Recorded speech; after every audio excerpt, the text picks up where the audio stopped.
le monde. Aujourd'hui, on va voir une leçon intitulée « Le sujet du verbe » qui est très important pour savoir qui fait l'action.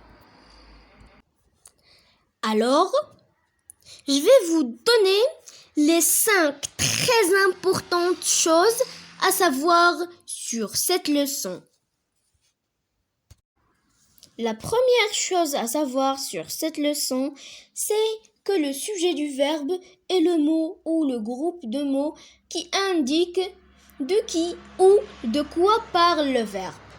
Pour trouver le sujet du verbe, on pose avant le verbe la question « qui est-ce qui » ou « qu'est-ce qui ?»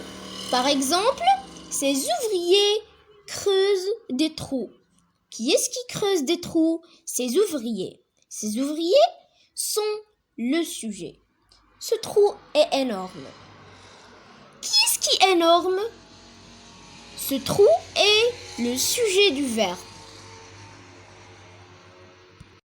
La deuxième chose à savoir, c'est que la nature du sujet du verbe peut être un nom. Par exemple, Jacques est assis dans le salon. Un groupe nominal, par exemple, les enfants désobéissants ont été punis. Un pronom, par exemple, elle est douce et on l'aime beaucoup. Et une infinitif, par exemple, en classe, bavarder est interdit.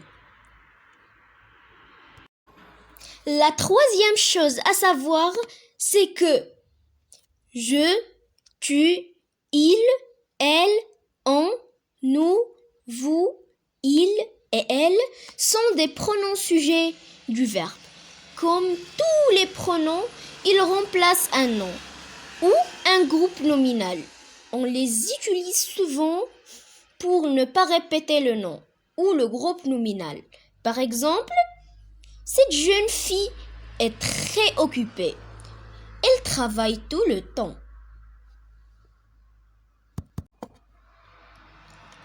La quatrième chose à savoir sur cette leçon, c'est que le verbe s'accorde toujours avec son sujet. Par exemple, Alice est allée au cinéma. Aller se termine par E. Alors, il s'est accordé avec Alice qui est un nom féminin.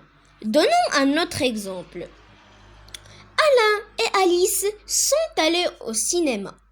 Aller ici se termine par S car Alain et Alice sont pluriels. La cinquième chose à savoir sur cette leçon, c'est qu'en général, le sujet est placé avant le verbe. Cependant, le sujet peut être placé après le verbe. On dit qu'il est inversé ou que c'est un sujet inversé.